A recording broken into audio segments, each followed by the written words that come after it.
Hello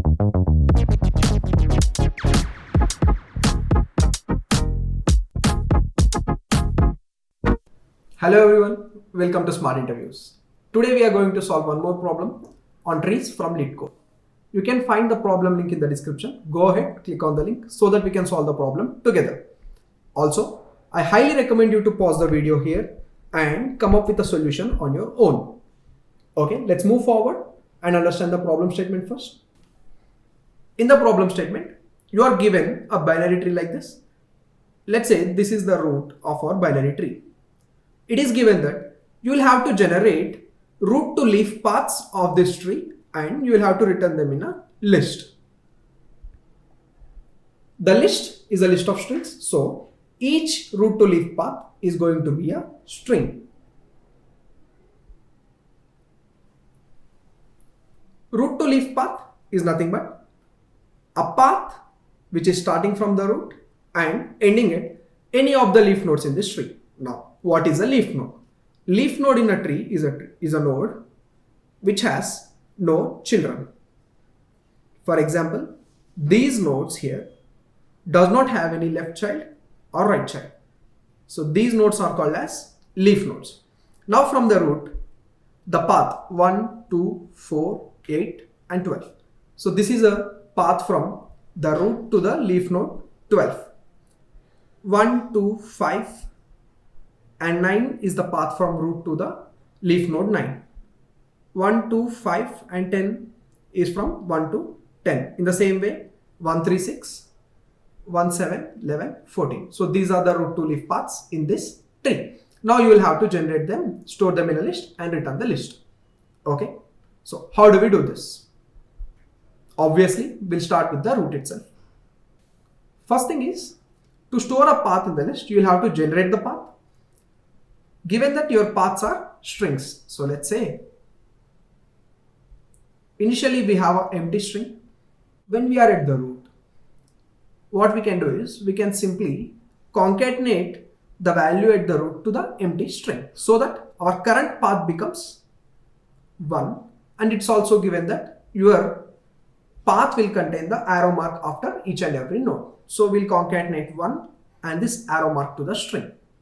Then from the root, we can either move to the left side or to the right side. Let's say first I am moving to the left side.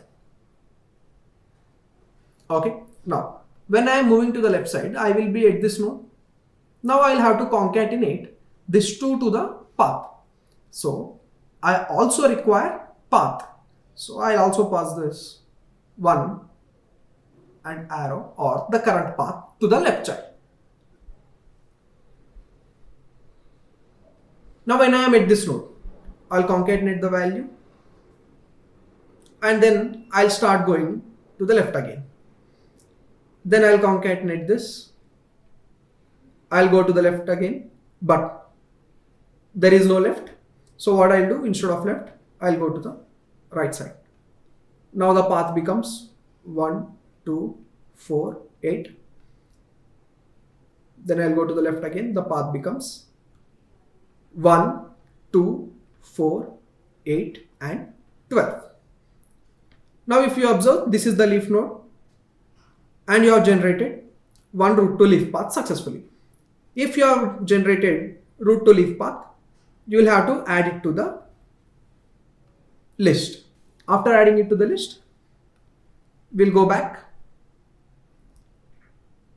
Since there is no right child, we'll go back. Left and right both are looked at, so we'll go to the parent or above node. Now at 2, we went to the left. Now let's go to the right side. Now at 2, the current path is 1 and 2. So we will be passing to the right child the current path, which is 1 and 2.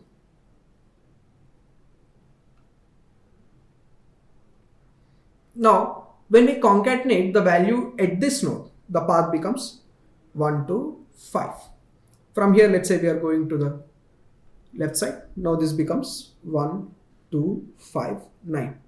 Again, we have generated a root to leaf path. We'll add this to the list.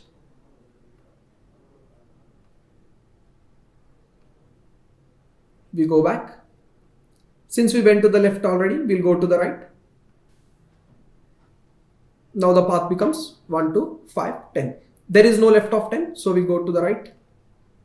The path becomes 1, 2, 5, 10, 13.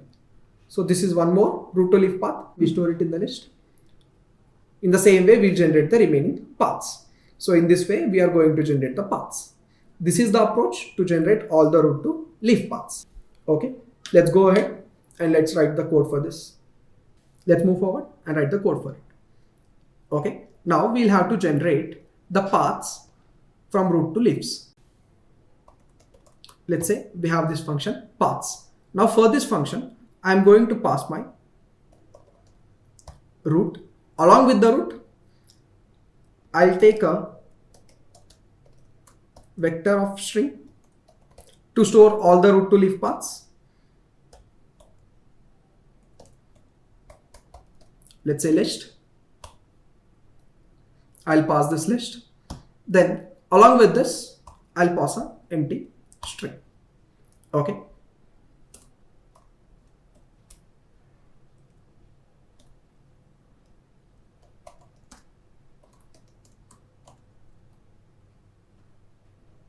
Now this path function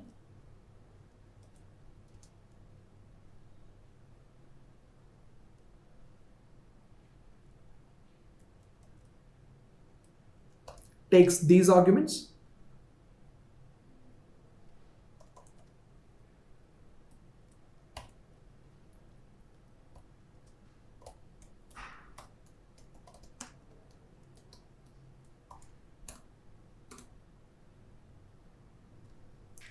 Now, if you observe, I am passing the list as a reference.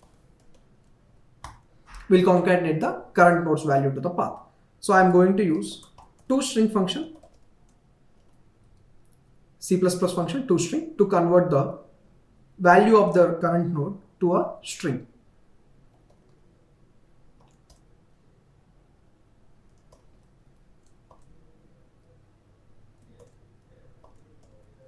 Then I also concatenate this arrow mark.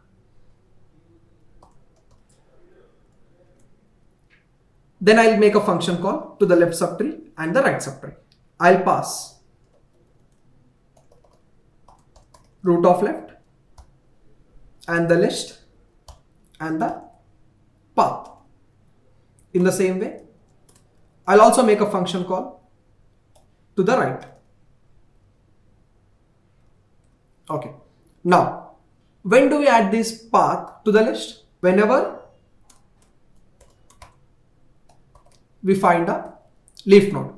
How do you check if a node is a leaf node? If its left child is null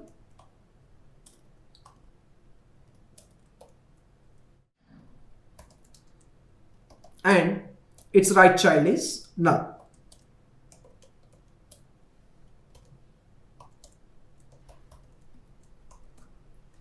Okay, so if its left child is null and right child is null, what do? We simply concatenate the current node's value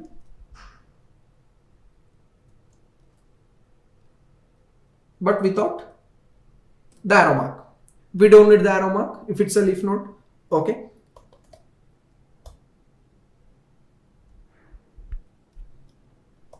Since it's a vector, I'll use pushback to add the string to the list. Then I'll say I'll return. This return statement will return from the current node, that is the leaf node. Okay. Then from this, I'll return the list finally. We'll also add this base condition.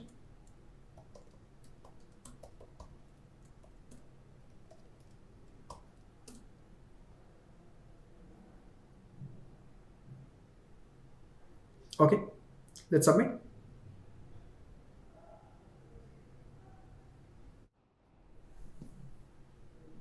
That's it. Accept it.